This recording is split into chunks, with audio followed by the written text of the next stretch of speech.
Okay, so we will start with the principles of management. Okay, this chapter in which we are going to talk about the कुछ पूछ रहे हो? नहीं. Okay, principles of management. So we are going to talk about the various principles that the management enforces in order to ensure that a company runs successfully. ठीक है? तो जब हम सक्सेस की बात करते हैं तो वी विल देखो अगर मैं बोलूं कि समझो कि आप पढ़ाई कर रहे हैं right you are basically studying और आपका इंटेंशन है कि आपको अच्छे मार्क्स आए ऐसा कोई स्टूडेंट नहीं होगा जो बोलेगा कि भाई मुझे 45% आ जाए तो भी चलेगा है ना मुझे 90% चाहिए 95 चाहते तो सभी हैं ठीक है पढ़ते हैं या नहीं वो अलग बात है लेकिन चाहते एटलीस्ट सभी हैं everybody here would wish that they would score at least 90 and 95 above 100 तो वाह वाह ठीक है तो जब आप ऐसा 95% या 90 टू 95% में अपने आप को प्लेस करने की सोचते हैं ठीक है मेहनत करें या ना करें लेकिन पहला आपका अगर आप किसी क्लास में हैं चाहे वो स्कूल के हो चाहे कॉलेज के हो उसमें टॉपर्स होंगे है ना या आप ऐसे किसी को जानते होंगे जिसने इतने परसेंट से पास किया है तो would you like to know कि उसने क्या स्ट्रैटेजी रखी होगी ठीक है would you like to know कि उसने कितने घंटे पढ़ाई की थी या would you like to know कि उसने किस टाइम पे पढ़ाई की थी कैसे अपने आप को स्ट्रैटेजाइज करके किस सब्जेक्ट पे कितना टाइम उसने दिया था क्या स्ट्रैटेजी थी राइट टॉपर्स के इंटरव्यूज यूट्यूब में घूम ही रहे हैं भाई साहब और बहुत ज्यादा लोग उसको देखते भी हैं ठीक है देखते इसलिए हैं क्योंकि वो चाहते हैं कि इनके पास शायद कोई फॉर्मूला हो जिनसे मेरे मार्क्स इंप्रूव हो और है भी ठीक है तो अभी जब हम सक्सेस की बात करते हैं ठीक है प्रिंसिपल्स ऑफ मैनेजमेंट की बात करते हैं we will talk about companies which have been super successful ठीक है why have they been super successful because their management principles were very efficient ठीक है तो इसी जैसे टाटा की बात कर रहे हैं हम ठीक है सो हेडक्वार्टर्स मुंबई में था भाई साहब founded in 1868 Tata sons were established by Jamshedji Tata areas of business आज की तारीख में तो हर चीज में है ये information systems and communication engineering में है materials services energy chemicals and consumer products Tata salt ठीक है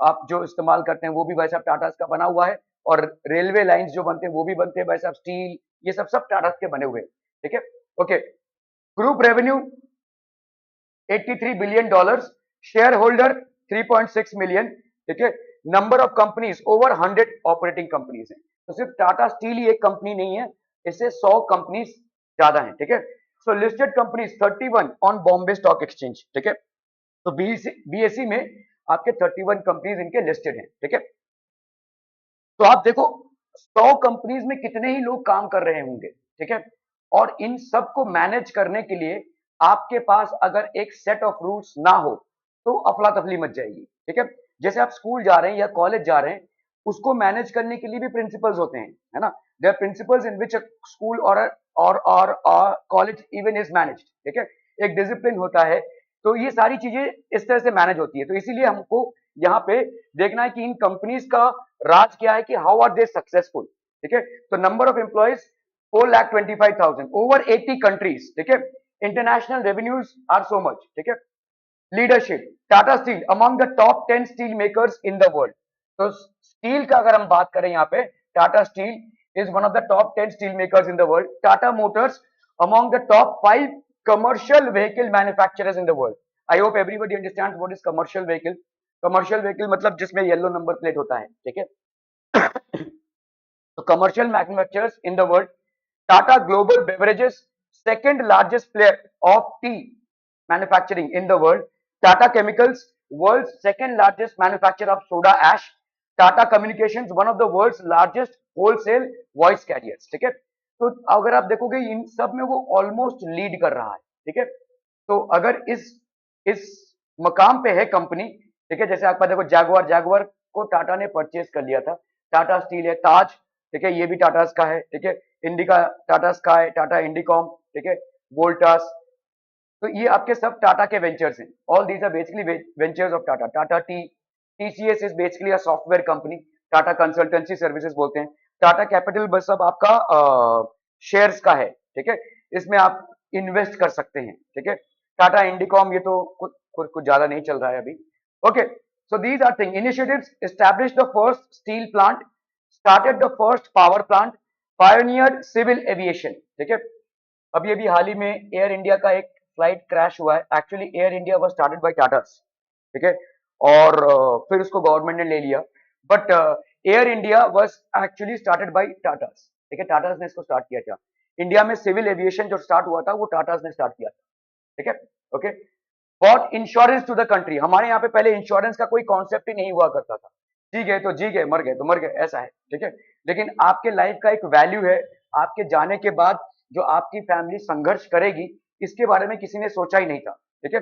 फॉरेन में ये कॉन्सेप्ट था, इंडिया में इस कॉन्सेप्ट को लाने वाले टाटास थे, ठीक है, they bought Tatas insurance concept into India, started the country's first chain of luxury hotels, ठीक है, जो लग्जरी ताज होटल्स हैं, led commercial vehicle production, pioneer software development, software development में भी इन्होंने बहुत बड़ा काम किया है, और सबसे बड़ा मतलब आज की तारीख में टीसीएस जो है, Tata consultancy services, it is primarily into software development, manufactured the country's first indigenous passenger car, the indica, ठीक है। तो इंडिजिनियस पैसेंजर कार था, मतलब सबके बजट में आने वाला और स्ट्रॉन्ग कार भी था, ठीक है, it is known as Indica. उसके बाद तो उन्होंने नैनो प्रोडक्शन भी चालू किया, ठीक है। सो ये सारे इनके अचीवमेंट्स हैं, and they have made it through a number of years, ठीक है। What has made Tata group successful? So principle of management, broad and general guideline for decision making and behaviour developed on the basis of observation and experimentation as well as personal experiences of the managers, ठीक है। तो जैसे जैसे managers train होते गए, अपने personal experiences को वो शेयर करते गए, personal experiences of handling different situations, ठीक है। और ब्रॉड एंड जनरल गाइडलाइन, एक ब्रॉड और जनरल गाइडलाइन है, ठीक है, for decision making and behavioural develop. आपने आपके स्कूल में डायरी मिलती है ना, उस डायरी को जो पहले 3-4 पन्ने हैं उनको आप पढ़ते हैं नहीं, क्या लिखा रहता है उसमें, कभी देखा भी है नहीं? तो that is basically general guidelines, ठीक है। स्कूल कैसे चलेगा या आपसे एज अ स्टूडेंट क्या एक्सपेक्टेशन है स्कूल का, ये सब लिखा रहता है, ठीक है। और ये कहां से आया? ये बहुत सारे सालों के एक्सपीरियंस से ये आया है, ठीक है। वैसे ही हमारा किसी कंपनी को मैनेज करने के लिए भी ब्रॉड एंड जनरल गाइडलाइंस होते हैं for decision making and behaviour, developed on the basis of observation and experimentation as well as personal experiences of the managers, ठीक है, इनके पर्सनल एक्सपीरियंसेस से। तो मैनेजमेंट थिंकर्स, अभी हम बात करेंगे वो लोग जिन लोगों ने इन प्रिंसिपल्स को लाने की पहली बार कोशिश की। For example, this person was actually working at a place and he, तो मैनेजमेंट थिंकर्स हैं, this is Frederick Winslow Taylor and the other person that we are going to study is Henry Fayol, ठीक है। So these are two people who have contributed majorly to the basic management principles, इन्होंने basic management principles पे अपना contribution और experience share किया है, ठीक है। So these, तो टेलर का क्या था भाई साहब? Taylor was, so this is basic profession, American mechanical engineer, degree in mechanical engineering from Stevens Institute, position held apprentice, ठीक है, executive at steel company, at Bethlehem iron company, professor at Tuck school of business, ठीक है, president of American society of mechanical engineers from 1906 to 1907। इनको माना जाता है that he is the father of scientific management, इसको लिख लीजिए, ठीक है। Taylor is considered to be the father of scientific management.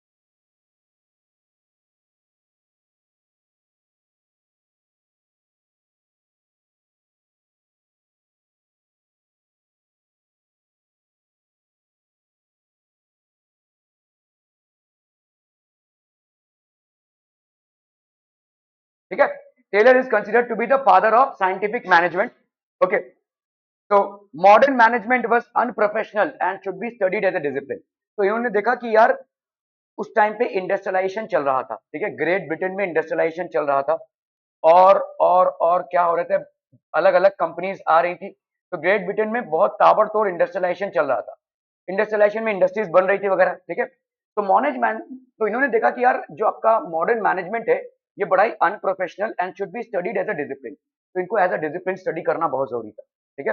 तो अनप्रोफेशनल इसलिए था क्योंकि कोई तौर तरीके नहीं थे, अच्छा हाँ तुमको काम करना, चलो चलो, अच्छा तुमको काम करना, चलो चलो, ठीक है, ऐसे वैसा भीड़ जमा कर ली, फिर काम करवा रहे हैं, कोई काम करने की कोशिश कर रहा है, कोई नहीं कर रहा है, मार रहे हैं, गालियां दे रहे हैं, ऐसे चल रहा था, ठीक है। सो ग्रेट ब्रिटेन में जब इंडस्ट्रियलाइजेशन हुआ तो इन्होंने इस चीज को देखा कि यार मॉडर्न मैनेजमेंट बस अनप्रोफेशनल। आप पहली बात तो अरे गहरे नत्थु खैरे को पकड़ के ला रहे हो, ठीक है, और उससे काम करवाने की कोशिश कर रहे हो। अगर वो काम करता है वेल एंड गुड, नहीं करता है then you lose your cool, ठीक है। तो ये एक अनप्रोफेशनल और इससे कुछ फायदा नहीं हो रहा, ठीक है, and should be studied as a discipline. इसीलिए आप पहले तो उस बंदे को हायर कीजिए जो वो काम कर सके और जो काम में माहिरत हो, जिसको एक्सपीरियंस हो, ठीक है, ताकि आपको अपना खून ना जलाना पड़े, ठीक है। Workers should cooperate with the management, there would be no need of trade unions.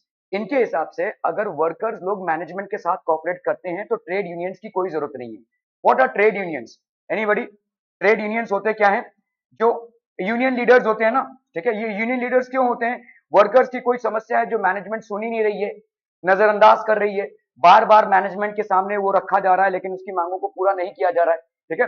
तो workers should cooperate with the management and there would be no need of trade unions. अगर वर्कर्स और मैनेजमेंट में cooperation रहा तो trade unions की कोई जरूरत नहीं है, ठीक है। ओके।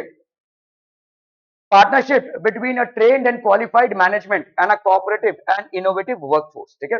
तो ये बहुत जरूरी है, partnership between a trained and qualified management and a cooperative and innovative workforce, ठीक है। तो एक तो पहली बात, जो आपका मैनेजमेंट होना चाहिए वो ट्रेंड होना चाहिए और क्वालिफाइड होना चाहिए, उसको अच्छा खासा एक्सपीरियंस होना चाहिए और ट्रेनिंग भी होनी चाहिए उनकी, ठीक है। And a cooperative and innovative workforce, और जो वर्कफोर्स है वो भी कोऑपरेटिव होनी चाहिए। ऐसे नहीं कि भाई साहब नहीं कोऑपरेट ही नहीं करना है, काम पे नहीं आना है, या काम जो दिया गया वो नहीं करना है, ठीक है। तो इससे तालमेल से काम चलेगा। ओके। साइंटिफिक मैनेजमेंट जो इन्होंने प्रपोज किया वो था क्या? What is scientific management? Discarding the traditional approaches to management and adopting newer and more scientific approaches. तो क्या था भाई साहब? टेलर का contribution, scientific principle and scientific technique. Please make a note of this. What was Taylor's contribution? Taylor's contribution was scientific principle and scientific technique to management.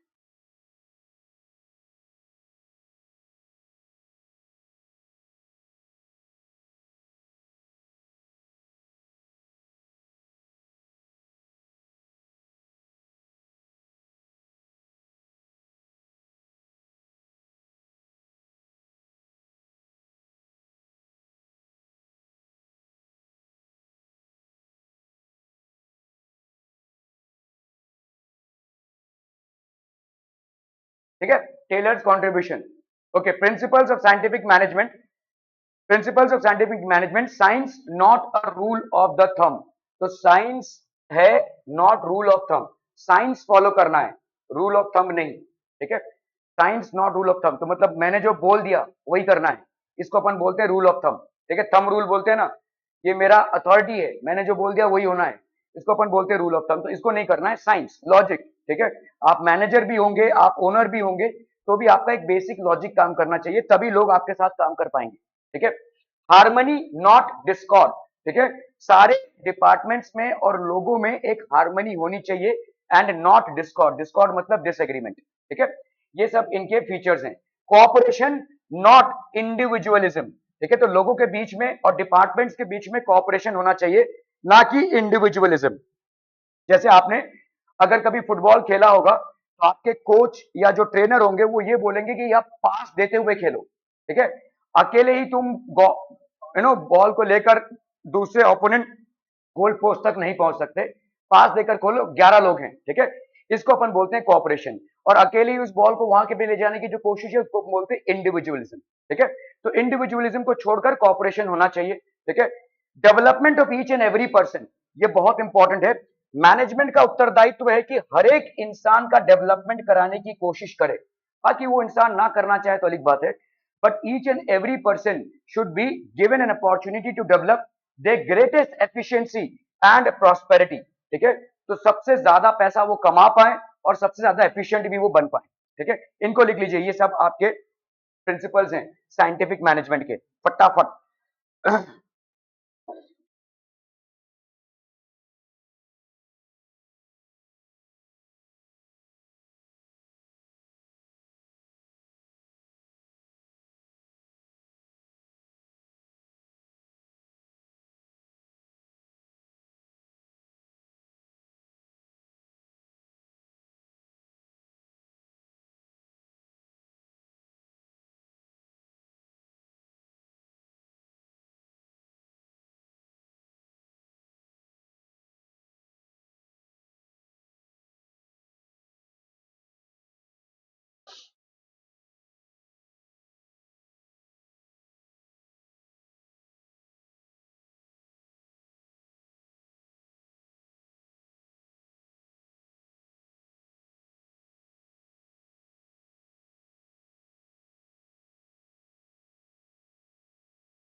Okay, so यहाँ पे how the employee should be promoted, ठीक है, seniority, जैसे यहाँ पे एक बड़ा common सा जो डिस्प्यूट आता है लोगों के प्रमोशन के टाइम पे, वो होता है कि जो सीनियर लोग होते हैं वो बोलते हैं भाई साहब हमको प्रमोट करो, और जो लोग आज नहीं तो कल आए हुए हैं और लेकिन अच्छा परफॉर्मेंस दे रहे हैं वो बोलते हैं हमको प्रमोट करो, ठीक है।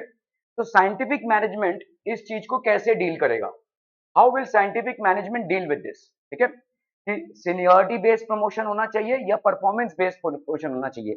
एक इंसान जो बहुत सालों से उस कंपनी में है उसका प्रमोशन होना चाहिए, कि एक इंसान जो परफॉर्मेंस दे रहा है चाहे वो सीनियर हो चाहे जूनियर हो उसका प्रमोशन होना चाहिए, ठीक है। सो साइंटिफिक मैनेजमेंट बोल रहा है कि भाई साहब इनका प्रमोशन होना चाहिए, ठीक है।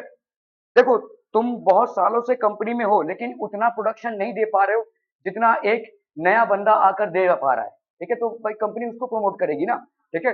सो सीनियरिटी बेसिस को नहीं, परफॉर्मेंस बेस को प्रमोशन का फैक्टर मानकर हम इसको आगे बढ़ाएंगे, ठीक है। तो इसको अपन बोलेंगे this is called scientific management, ठीक है। सो थंब रूल क्या है कि भाई जो सीनियर है उसको प्रमोट करो, ठीक है, लेकिन आपका साइंटिफिक मैनेजमेंट क्या बोल रहा है कि जो परफॉर्मेंस बेस्ड है, जिसका परफॉर्मेंस अच्छा है कंपनी में, उसको प्रमोट कीजिए, ठीक है। क्योंकि देखो, अगर आपने इसको प्रमोट किया तो क्या होगा, ये इसको अगर प्रमोट किया कोई दिक्कत नहीं है, लेकिन आपके कंपनी के लोगों में यही जाएगा कि यार यहाँ पे प्रमोशन पाना है तो 6-7 साल काम करना पड़ेगा कम से कम, ठीक है। तो जो लोग अभी हैं 1-2 साल वाले वो बोलेंगे यार ठीक है ना, 6-7 साल पहले तो कुछ नहीं होने वाला, करते रहो काम, तो उनका मोरल डाउन हो जाएगा। लेकिन अगर आपने इसको प्रमोट किया तो लोगों में ये उत्सुकता जागेगी कि यार वो तो कल आया था लेकिन क्योंकि उसने 1 साल में धमाकेदार परफॉर्मेंस दिया है इसलिए वो प्रमोट हो गया है। तो I should also be striving to give better performance if I want a promotion, ठीक है, because promotion means better pay package, promotion means more responsibility, promotion means more authority and more power, ठीक है, सबको चाहिए भाई साहब, ठीक है। तो ये आपके गुड कल्चर को प्रमोट करेगा, ये आपके गुड कल्चर को प्रमोट नहीं करेगा। लोग यही सोचेंगे कि यार प्रमोशन यहाँ पे होना है तो 6-7 साल घिसना पड़ेगा भाई साहब, ठीक है। तो यहाँ पे फिर वो वही चीज हो जाएगी, सीनियरिटी बेसिस पे अगर प्रमोशन हो रहा है। तो आपका साइंटिफिक मैनेजमेंट क्या बोलता है, principles of scientific management, that promotion should be आपका performance based and not seniority based, ठीक है। समझ में आ रहा है ये, ऐसे बहुत सारी चीजों में हम साइंटिफिक मैनेजमेंट को एम्प्लॉय करेंगे, ठीक है। We will basically deploy scientific management in deciding about things in principles of management, ठीक है। Okay. Science, not rule of thumb. It involves investigation of traditional methods through work study and experiments. ठीक है, and develop one best method to maximize efficiency. तो work study और experiments में, ठीक है, and develop one best method to maximize efficiency. एक कोई best method for developing efficiency. Hit and trial method should be avoided. तो hit and trial method हमारे लिए avoidance बहुत जरूरी है. Sending information by email instead of post has made the process of communication fast. Science not rule of thumb. Only one best method to maximize efficiency. ठीक है, तो यही भाई साहब साइंस, यही एक मेथड है टू मैक्सिमाइज एफिशिएंसी, इसको एफिशिएंसी को बढ़ाने के लिए यही एक मेथड है। Developed through scientific study and not analysis of each element of a job should substitute rule of thumb. Followed throughout the organization, involved investigation of traditional methods to work study and develop one best method to maximize efficiency. किसी काम को करने के बहुत सारे तरीके हो सकते हैं, ठीक है, तो सारे तरीकों को एक्सप्लोर करके जो बेस्ट मेथड है उसको इवॉल्व करना है, that has to be selected, ठीक है। Adopt the best practices to save human energy, wastage of time and materials. Best practices मतलब उस काम को करने के लिए अभी तक जो तरीके अपनाए गए हैं और जो सक्सेसफुल हुए हैं उसको अपन बेस्ट प्रैक्टिसेस बोलेंगे, ठीक है। Example, sending information by email instead of post is more effective. भाई आप पहले के जमाने में कैसा होता था, पोस्ट में आप लेटर डालते थे फिर भेजते थे, आज की तारीख में ईमेल है तो ये बेस्ट प्रैक्टिस बन चुका है, ठीक है। आराम से भाई साहब ईमेल में आपको चीजें उपलब्ध हो जाती हैं। मैनेजमेंट एक्सपेक्टेशंस और वर्कर्स एक्सपेक्टेशंस क्या क्या है, देखो बेटा।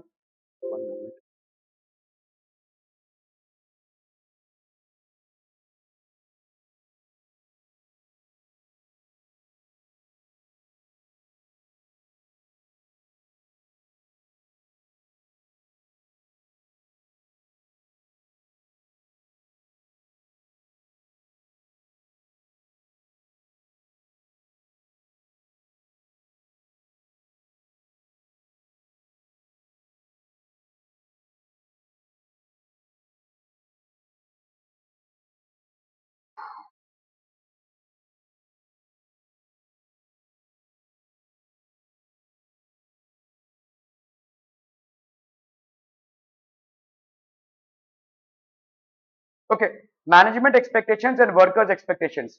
तो मैनेजमेंट क्या एक्सपेक्ट कर रहा है? Higher profit. वर्कर क्या एक्सपेक्ट कर रहा है? Higher salary, higher sales, higher promotion, ठीक है, एक्सपेंशन, ग्रोथ, जॉब सिक्योरिटी, ठीक है। तो वर्कर्स क्या एक्सपेक्ट कर रहे हैं? What are the workers expecting? Higher salary, higher promotion, job security, ठीक है।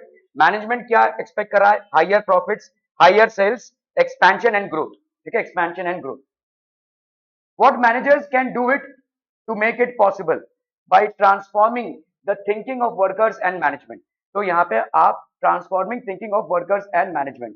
Harmony, not discord. There should be absolute understanding and harmony between workers and the management. तो absolute harmony and understanding between workers and management मतलब कोई आपसी भेदभाव नहीं होना चाहिए, ठीक है। तो there should be absolute understanding. Management should share the gains of the company if any with the workers. तो जो भी गेन्स हुआ है मैनेजमेंट को भी भाई साहब फ्रूटफुल होना चाहिए अपने वर्कर्स के लिए। जो भी गेन्स हुआ है उसको शेयर करना चाहिए। In return worker should work hard, ठीक है। Policy of give and take, harmony not discord, absolute understanding and agreement between workers and management. Both should realise that each one is important. तो आपके workers और management दोनों भी important है and both should realize that each one is important. Management should share the gains of the company with the workers. In return, workers should work hard with discipline and loyalty. Prosperity for the employer cannot exist for a long time unless it is accompanied by prosperity for the employees and vice versa. तो ये important है देखो, prosperity for the employer, prosperity मतलब growth, ठीक है, growth ये employer के लिए एग्जिस्ट नहीं कर सकता है बहुत लंबे समय तक जब तक भाई साहब प्रॉस्पेरिटी नहीं हो रहा है किनका? एम्प्लॉइज का, ठीक है। Till the time there is no prosperity for the employees.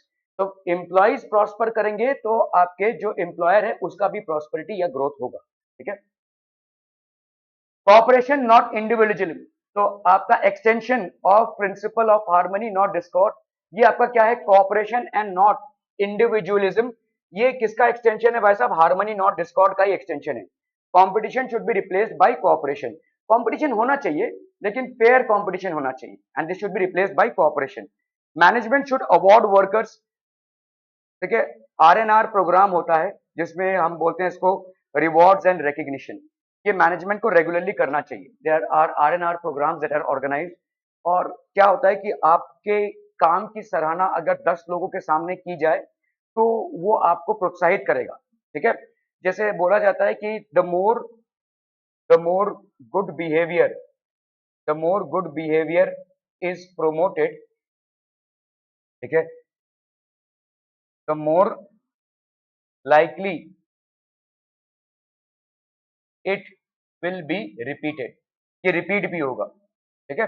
जितना आप गुड बिहेवियर को प्रमोट करेंगे, ठीक है, उतना, जैसे अगर आपने समझ लीजिए किसी ने अच्छा काम किया है और आप मंथ एंड में एक छोटा सा प्रोग्राम रखकर उसको एक अवार्ड दे रहे हैं तो एक बड़ा स्ट्रॉन्ग सा मैसेज जाता है कि यार अगर कोई अच्छा काम कर रहा है तो हम उसको रिकग्नाइज करके उसको अवार्ड भी देंगे। We will celebrate the occasion, ठीक है। लोग तालियां बजाएंगे और उसके बाद उसका भी कॉन्फिडेंस बढ़ेगा, प्लस दूसरे लोगों में भी उत्सुकता पहले होगी कि यार अगले महीने I want myself to be there, ठीक है। देखिए जैसे मैं आपको एक एग्जांपल दे रहा हूं कि आप स्पोर्ट्स में इतना ज्यादा उत्साहित क्यों होते हैं? नहीं, जैसे मैं अगर आपको बोलूं कि आप पढ़ाई कर रहे हैं, ठीक है, यू आर समझ लो यू आर रीडिंग या जो भी आप कर रहे हैं, ठीक है, और आपने कोई बहुत डिफिकल्ट सवाल अकाउंटेंसी का कर लिया, ठीक है, शायद वो अकाउंटेंसी का सवाल सीए लेवल का हो लेकिन आपने वो कर लिया, ठीक है, आपने कर लिया, इस चीज का आभास आपको है लेकिन क्या आपके मम्मी पापा या आपके घर वाले इस चीज को समझ पाएंगे? नहीं। आप जाकर उनको बोलेंगे हाँ कर लिया तो कर लिया भाई, करना ही है तेरे को, तो ऐसा ही है ना, ठीक है। तो आप इमीडिएटली डिमोटिवेट हो जाते हैं, डिमोटिवेट नहीं हो जाते हैं लेकिन आपके काम की सराहना वही कर पाएगा जो उस काम को जानता हो। फॉर एग्जाम्पल कोई और दूसरा टॉपर स्टूडेंट या कोई टीचर इस चीज को देखकर आपकी सराहना कर सकता है लेकिन until unless you meet up with a teacher or a topper student you are not going to get the credit of the work that you have done। और इससे बहुत प्रॉब्लम ये है कि और इसीलिए हम डिमोटिवेट हो जाते हैं, ठीक है। डिमोटिवेट नहीं हो जाते, हमको कोई प्रोत्साहन नहीं मिल रहा है, ठीक है, कोई ताली नहीं बजा रहा है हमारे लिए। लेकिन वही चीज अगर आप समझ लो एक नॉर्मल अपने घर के थोड़ा बाजू में ही किसी ग्राउंड में कुछ बच्चों के साथ क्रिकेट खेल रहे हैं आप, ठीक है, क्रिकेट खेल रहे हैं, खो खो खेल रहे हैं, कुछ भी खेल रहे हैं, और आपने कोई अच्छा परफॉर्मेंस दिया, कोई सिक्स मार दिया या फोर मार दिया, और लोग चिल्ला रहे हैं, है वो चिट्टू पिट्टू लोग ही, ठीक है, लेकिन वो जो चिल्ला रहे हैं आपके लिए, दैट मोटिवेट्स यू। समझ में आ रहा है ये, ठीक है, वो बड़ा काम कर जाता है। और इसीलिए लोग स्पोर्ट्स में ज्यादा इंटरेस्टेड होते हैं। स्पोर्ट्स में इसलिए नहीं इंटरेस्टेड होते क्योंकि फिजिकल एक्टिविटी होती है, स्पोर्ट्स में इंटरेस्टेड इसलिए होते हैं क्योंकि आपको इंस्टेंट रिकग्निशन मिलता है, आपके काम के लिए इंस्टेंट सराहना मिलती है आपको, ठीक है, जो आपको पढ़ाई में नहीं मिलती है। मैं एक जनरल का बात बता रहा हूं आपको, ठीक है। सो इसीलिए आपका अवार्ड देना एम्प्लॉय के दिमाग में काम करेगा वो, ठीक है। जब आप 10 लोगों के बीच में बुलाकर उसको अवार्ड दे रहे हैं, it will facilitate, it's a ceremony, it will motivate the worker, ठीक है, फॉर गिविंग वैल्यूएबल सजेशन, ठीक है। जैसे award workers for giving valuable suggestion and decision making. कभी कभी कोई वर्कर आता है और कोई अच्छा सा पॉइंट बताकर चला जाता है या कोई सजेशन देकर चला जाता है जो वैल्यूएबल होता है, तो इसके लिए भी आपको उसको रिकॉग्नाइज करना बहुत जरूरी है। It should be recognised. Clear है, समझ में आ रहा है ये? Okay. Workers should avoid making unreasonable demand and strikes. ये तो मैनेजमेंट से एक्सपेक्टेशन है कि मैनेजमेंट वर्कर्स को रिकॉग्नाइज करे, अवार्ड दे, टाइम टाइम पर बुलाकर उनको ट्रेनिंग्स दे, ठीक है, they should be replace by corporation. और वर्कर्स से मैनेजमेंट को क्या एक्सपेक्टेशन है, क्योंकि दोनों तरफ का चीज है। सिर्फ मैनेजमेंट ही अपना काम करता रहेगा और वर्कर अपना काम नहीं करेगा तो कंपनी नहीं चलेगी। तो वर्कर्स को अवॉइड मेकिंग अनरीजनेबल डिमांड, फालतू के डिमांड करना या स्ट्राइक्स करना, ये वर्कर्स को अवॉइड करना जरूरी है, ठीक है। तो छोटी छोटी बातों पे स्ट्राइक्स करना या अनरीजनेबल कोई डिमांड करना, these are things which the workers need to avoid. समझ में आ रहा है ये, ठीक है। ओके, जैसे अगर मैं बोलूं यहाँ पे स्ट्राइक्स कैसे होते हैं। स्ट्राइक्स स्ट्राइक्स जनरली कॉल कौन करते हैं, आपके ट्रेड यूनियंस कॉल करते हैं। स्ट्राइक्स का सबसे बड़ा नतीजा हम भुगत रहे हैं मुंबई में, ठीक है। मुंबई जो हुआ था, Mumbai started on the basis of mills, ठीक है। मुंबई में एग्रीकल्चर नहीं था लेकिन मिल्स चालू हुआ। यहाँ पे कॉटन का ग्रोथ होता था और मिल्स चालू हुआ, कॉटन मिल्स स्टार्ट हो गए। ये कॉटन मिल्स में धड़ाधड़ चलने, मतलब एक दो चार पांच ऐसे खुलने लगे, और बहुत बड़ी मात्रा में यहाँ पे गांव खेड़े और दूर दराज जगहों से लोग आकर काम करने लगे, और ये चलने लगा और अच्छा चला। 8-10 साल तक धनाधन चला, एक्सपोर्ट भी हुआ, लोगों ने कमाया भी पैसा, ठीक है। लेकिन धीरे धीरे इन मिल वर्कर्स में एक फ्रस्ट्रेशन पलने लगा मैनेजमेंट के अगेंस्ट, ठीक है। तो सारे मिल वर्कर्स धीरे धीरे स्ट्राइक करने लगे, और ये स्ट्राइक होता गया होता गया होता गया, एक ऐसे चरम अवस्था पे आ गया कि अब भाई साहब कोई नेगोशिएशन ही नहीं हो सकता, ठीक है। तो ये स्ट्राइक ऑलमोस्ट परमानेंट हो गया। अभी 2-3-4 साल तक ये स्ट्राइक चल ही रहा है। लोग आ रहे हैं, मिल में बैठ रहे हैं, कोई काम नहीं हो रहा है, कोई प्रोडक्शन नहीं हो रहा है। अभी इससे हुआ क्या, ये जो मिल वर्कर्स की फैमिलीज हैं, ये गरीब से गरीब होती गई क्योंकि कमाई नहीं है, ठीक है, लेकिन ये लड़ रहे हैं, ठीक है। और मिल वर्क ओनर्स जो हैं, उनका क्या होगा भाई साहब, they are not earning any profits, they are not earning any remuneration from any sales, nothing is happening, ठीक है। सो धीरे धीरे इन्होंने क्या किया कि भाई हमारा इतना वर्क फोर्स पे डिपेंडेंसी है, why not cut off this dependency and introduced machines. तो इन्होंने मशीन्स डालना चालू कर दिया, ठीक है। नाउ कपड़ों के मिल में अभी आपको ह्यूमन लेबर की जरूरत नहीं है, यू जस्ट नीड मशीन्स, ठीक है। इसीलिए देखो machines got replaced, human workers got replaced bye machines, ठीक है। ये पूरा मिल वर्कर क्रैश हो गया। आज की तारीख में भी अगर आप प्रॉपर मुंबई में जाएंगे, आपको ऐसे बहुत सारे मिल्स मिलेंगे जो खाली पड़े हैं, ठीक है, जिनमें कोई काम धाम नहीं हो रहा है। तो मतलब वो जो मिल वर्कर्स का जो ये चालू हुआ था स्ट्राइक करने का, वहां से शुरू हुआ और वहीं पे वो खत्म हो गया, ठीक है। The mills never launch themselves, they completely died out. ये पूरा का पूरा आज की तारीख में मुंबई का जो पॉपुलेशन है वो प्राइमरली इसके वजह से है, क्योंकि बहुत उस टाइम पे लाखों लोग अपने गांव को छोड़कर इन मिल्स में काम करने आए थे, ठीक है, और वो यहाँ पे ही बस गए। बाकी उन्होंने दूसरा काम ढूंढ लिया, लेकिन ये मिल वर्कर्स के स्ट्राइक की वजह से पूरी एक इंडस्ट्री खत्म हो गई, ठीक है। एक मिल नहीं, सारे मिल वर्कर्स धीरे धीरे धीरे धीरे यूनाइट होकर ट्रेड यूनियन बनाने लगे, और सबने भाई साहब धरना धर दिया, ठीक है, सबने स्ट्राइक कर दिया। तो the entire industry of mills completely crash. However it got replaced by something more profitable, but then it got crash, ठीक है। तो जब स्ट्राइक्स होता है तो एक पूरी एक एक फैक्ट्री नहीं, एक फर्म नहीं, एक पूरी इंडस्ट्री खत्म हो सकती है, ठीक है। अगर उस स्ट्राइक को सही टाइम पे हमने कंट्रोल नहीं किया तो पूरी एक इंडस्ट्री लुप्त हो सकती है, ठीक है। And mill workers in Mumbai is a classic example, ठीक है।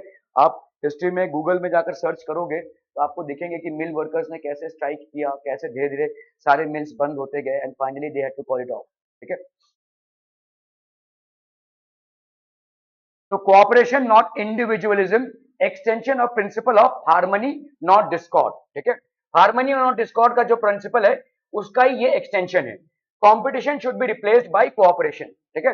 तो कंपटीशन कभी कभी क्या होता है, कंपटीशन करने के चक्कर में हम बेहतर परफॉर्मेंस तो देने की कोशिश करेंगे, लेकिन ये भी कोशिश करेंगे कि अगला बेहतर ना कर पाए, है ना।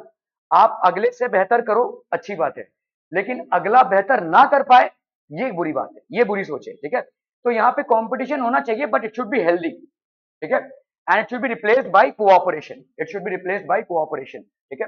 Okay, management should award workers for giving valuable suggestions and involve in decision making. तो अगर किसी वर्कर ने, वो तो रोज अपना काम कर रहा है, लेकिन अगर किसी वर्कर ने कोई एक सजेशन दिया जो मैनेजमेंट के लिए अच्छा टर्न आउट हो सकता है, ठीक है, सो मैनेजमेंट शुड वर्क उस वर्कर को अवार्ड करना चाहिए, ठीक है, दे शुड अवार्ड देम, ठीक है। Workers should avoid making unreasonable demand and strikes. Employer takes care of the needs of employees would prevail as in the case of Japanese companies, ठीक है।